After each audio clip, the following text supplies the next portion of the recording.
les acteurs de Néo Versailles. Dans le rôle du capitaine de la garde, Thibaut Fardou.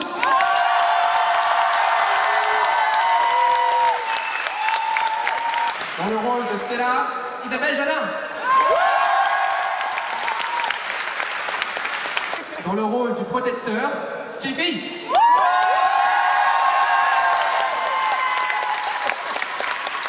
Dans le rôle de Richard, Ludovic.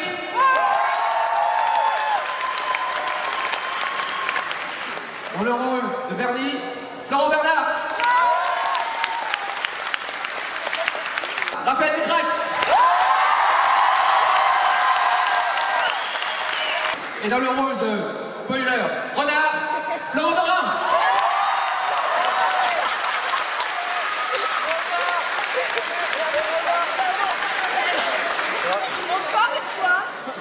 C'était pas prévu. Donc merci à tous d'être là. Vous êtes vraiment très nombreux. Ça fait vraiment très plaisir. J'espère que vous serez encore plus nombreux demain au VDF Talk Show qui sera sur la scène principale. Donc là c'est un peu en mode freestyle, hein, donc on a rien de prévu vraiment. Je vais commencer par Flaubert. Au tableau. Bonjour. Alors Flaubert, tu fais le rôle de Bernie. Oui. Est-ce que ton personnage, à quel point ton personnage te ressemble dans la vraie vie ou pas? À 100%.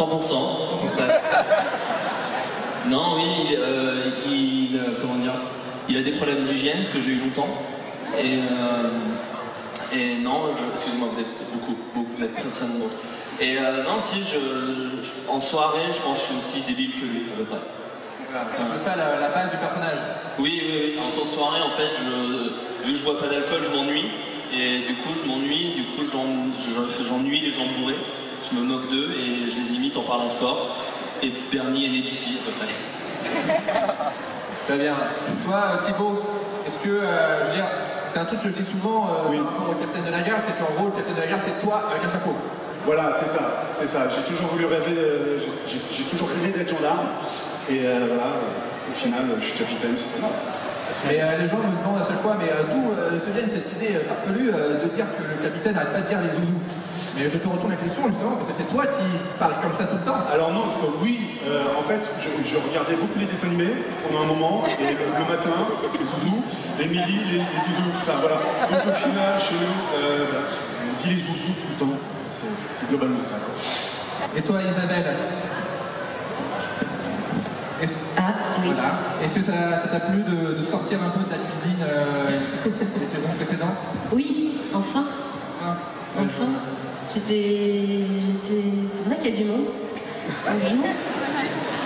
Oui, j'étais hyper contente de sortir enfin de cette cuisine et de cet appartement et d'être avec tous mes copains dans le futur, de faire plein d'aventures.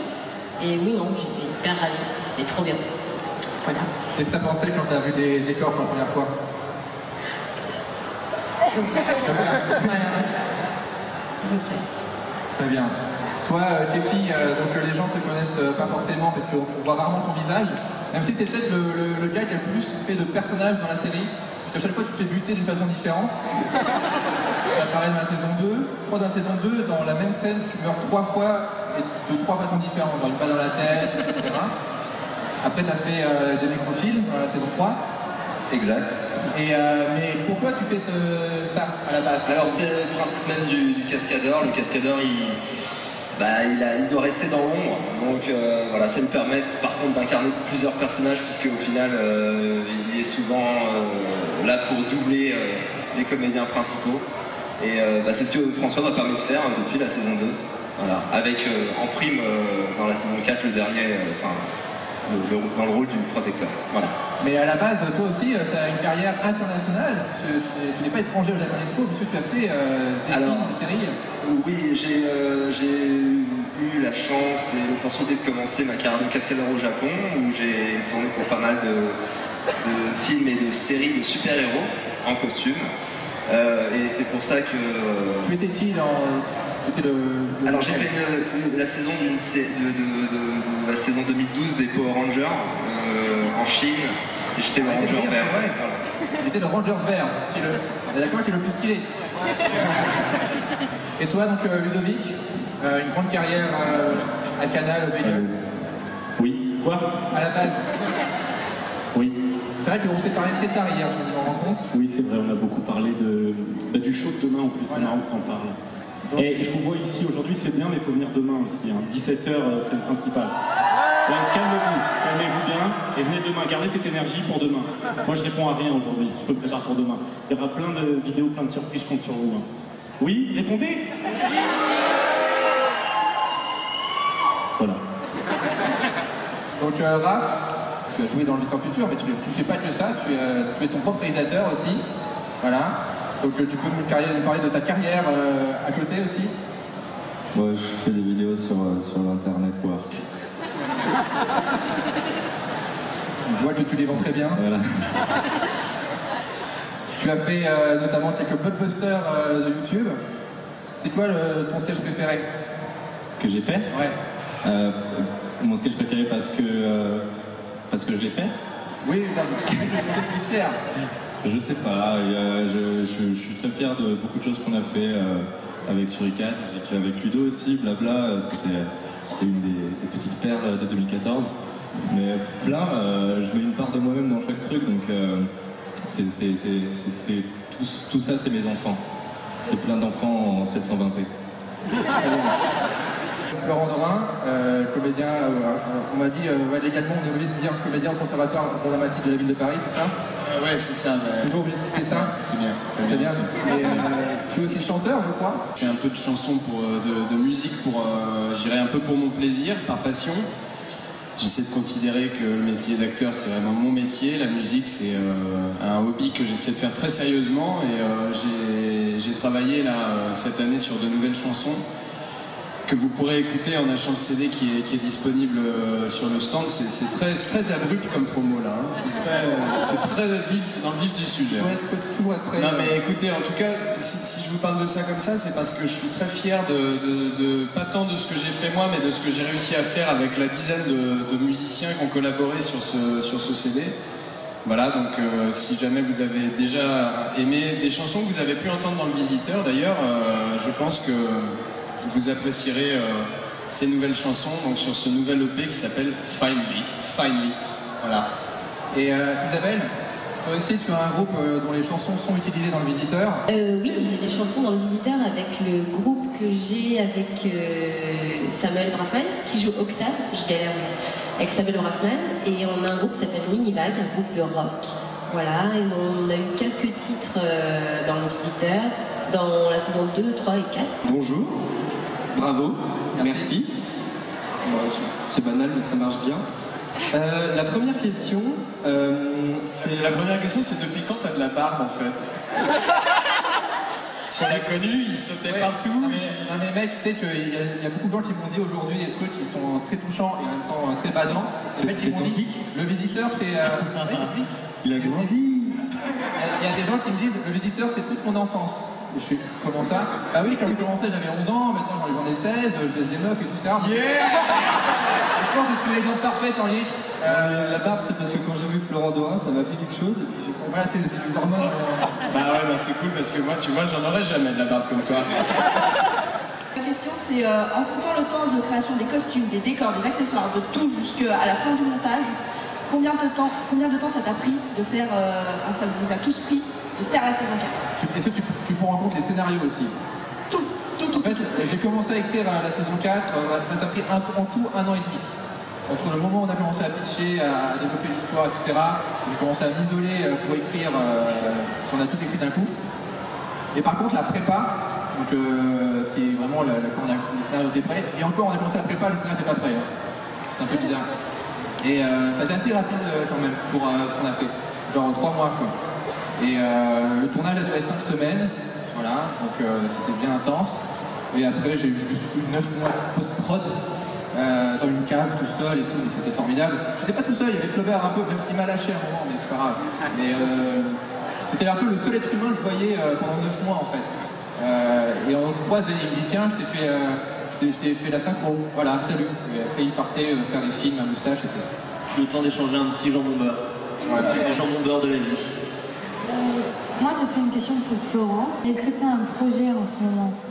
En ce moment là, non, je me concentre sur ces quelques jours très éreintants raconte, un peu de promotion, vulgairement parlant. Et après, c'est les vacances, ça c'est vraiment mon projet, ça. Ça c'est mon projet. Voilà. J'ai rencontré donc un réalisateur qui m'a permis de me dire je te prends pas, va en vacances. Voilà. Je lui dis merci, donc on est fait pour bien s'entendre, donc on va se revoir plus tard, mais là c'est les vacances. Voilà, merci. Si vous étiez venu en tant que spectateur à la Japan Expo, en quoi vous seriez cosplayé? Je pense en jour du grenier parce que comme il fait chaud, c'est plutôt pratique la chemise, etc. Vous avez des idées quand vous voyez des cosplays, vous êtes jaloux de certaines personnes? Non, moi je pense que ouais, je me serais fait un super cosplay, genre tu sais, un personnage de WoW ou un truc comme ça, tu vois. Et l'année suivante en slibard, quoi. Je sais pas, j'aurais trouvé un personnage de manga chelou, tu sais, je me serais mis en slibard. Parce que clairement, s'il y a une atmosphère ici, c'est hardcore, quoi. Une espèce d'humidité, de chaleur. Là encore, on n'est pas sous les verrières, mais ouais, un truc genre slibard, voire Stengorat, peut-être, un truc genre. Ça s'aère, quoi. Tu sais, parce que des fois je me demande un peu comment vous faites. Mes respects les cosplayers bizarres. Est-ce qu'on a des cosplays visiteurs du futur ici? Il faut se lever. Est-ce que vous pouvez venir ici s'il vous plaît? Ah putain, on a que des meufs.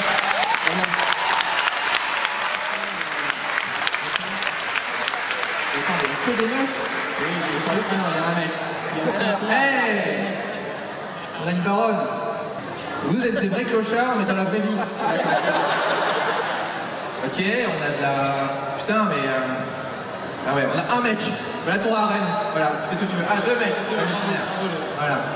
Ah, on a notre visiteur. Voilà. Bonjour. Salut, tu as une voix dans ma tête? Ah, tu es là. J'avais une question pour Flaubert. Je voulais savoir d'où te vient cette passion inconditionnelle pour la schneck. T'avais une voix tellement bien, j'aimerais la voir tout le temps. C'était trop bien. Tout petit, haut comme ça, haut comme 3 pommes. Non, bah c'est François. Moi j'ai joué un personnage, c'est François, le passionné de la schneck. Moi j'ai fait que suivre le texte. Mais j'aime bien. Non, je suis désolé, attendez. Je tiens à dire que comme je répète, ton personnage est basé sur toi bourré, enfin pas bourré, toi tu fais le mec bourré, et en soirée je t'ai déjà entendu dire monte ta schneck à Eleonore. Désolé. Ouais. Mais ça veut rien dire.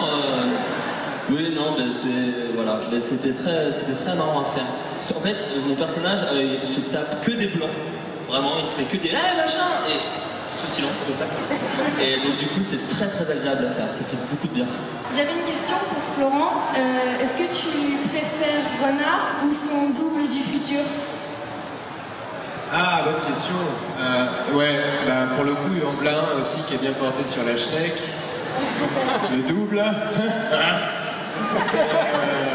Arrête de regarder des enfants quand tu fais ça. Moi, c'est magnifique ce que t'as fait pour moi là, c'est trop beau quoi.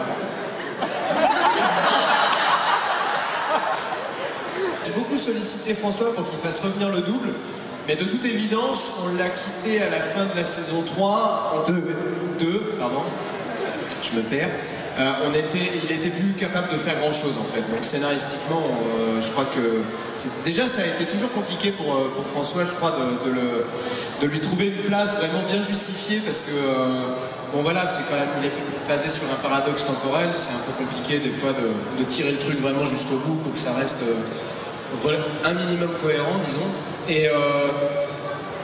Et puis après Renard, bah écoute Renard c'est quand même voilà quoi. Moi je vous cache pas que je suis content aussi cette année d'avoir appris le prénom de mon personnage. Voilà. Je l'ai découvert un peu en même temps que vous. Un petit peu plus tôt, à quelques mois près, mais... Sachant que tu avais une autre idée pour le prénom du visiteur, et j'ai tout de suite dit, ben non. Ouais, mais est-ce que les gens savent quel est le prénom alternatif? Non, parce que... Alors, Jean Mougli. Yeah. Alors attends, il y a eu Jean Mougli pendant longtemps, c'était un nom qu'on a essayé de mettre, et à un moment, tu avais proposé un autre nom, je crois que c'est Raph peut-être, tu avais proposé, il dit, hé, ce serait marrant qui s'appelle Adolphe.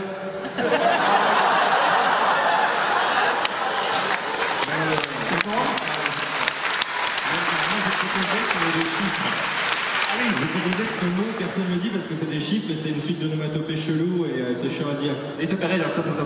Voilà, genre 46, enfin, des trucs chiants. Et pas Adolphe, mais non... Ça aurait été logique en même temps que personne ne l'appelle comme ça. Mais dans ce cas-là, pour aller comment dire, dans la continuité de ce qu'on dit là, en fait c'est toi, rappelle-nous à quel moment tu t'es dit ok ce sera c'est la saison 3. Saison 3, ouais. J'avais mis des indices avec Bernard. Il y a Simon Astier dans le premier épisode. Il dit il y a le mec là, il s'appelle c'est pas Bernard. En fait, c'était un indice déjà. Bernard. Voilà. Donc je vais vous demander quels étaient les moments forts, les moments qui vous ont marqué, qui vous ont fait marrer sur le tournage de la saison 4. Alors le moment le plus marrant pour moi, c'est le moment où j'ai découvert que Florent avait une phobie. Et que j'ai découvert, mais au début je croyais que c'était une blague. Et alors tu pourras compléter, hein, d'accord, je dis pas que je fais pas te descendre. Mais on tournait dans la scène de la prison et tout d'un coup Florent qui est le mec le plus concentré, qui est le mec le plus vraiment, enfin il est tout le temps au taquet, tout d'un coup il fait c'est quoi ce bordel et il se barre. Et j'ai dit tu déconnes ou pas? Il fait non je suis sérieux, il y a un frelon. Peux-tu nous parler des frelons? Mais j'ai du mal à saisir ce qu'il y a de drôle là-dedans. Ouais, j'ai une phobie. Ouais. Ce sont les frelons. Voilà, bon. Voilà. Tu sais, ça va tellement vite. C'est un peu comme... Non, mais en fait, je t'explique, le truc, c'est que mes cousins, quand j'étais petit, ils me disaient qu'un frelon, c'était grand comme un poing, tu vois. Je veux dire, j'ai mis du temps à en voir, donc dans ma tête, c'est resté gros, un frelon. Et puis si ça te pique, je sais pas, est-ce que quelqu'un s'est déjà fait piquer par un frelon? Mais tu peux mourir. Je sais pas, ça fait mal. Ça fait très mal, elle a dit. Et avec 3 piqûres de frelon, il paraît que tu meurs. Tu meurs avec 3 piqûres. Bonjour, quoi. Les autres, des souvenirs marquants sur le tournage?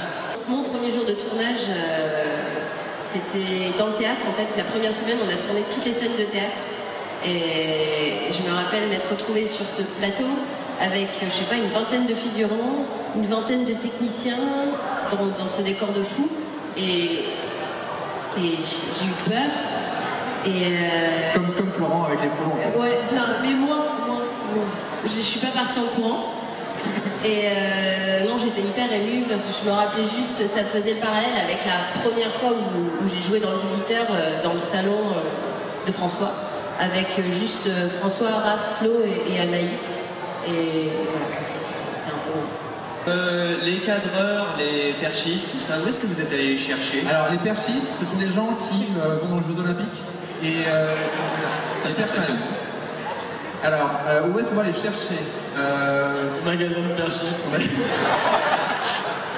En fait, en fonction des tailles des acteurs, tu prends la taille du perchiste, tu vois, tu regardes, hop, là, ça va, lui, il est la bonne taille, il a la bonne perche, c'est bon.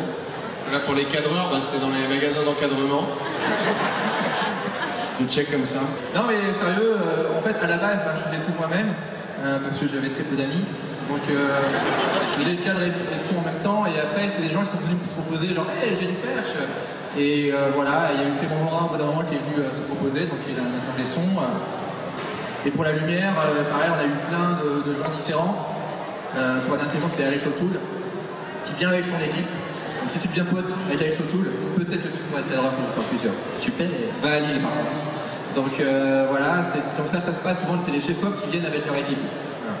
Ah oui, il y a un forum qui s'appelle le Fan Forum French Nerd et qui sont ici.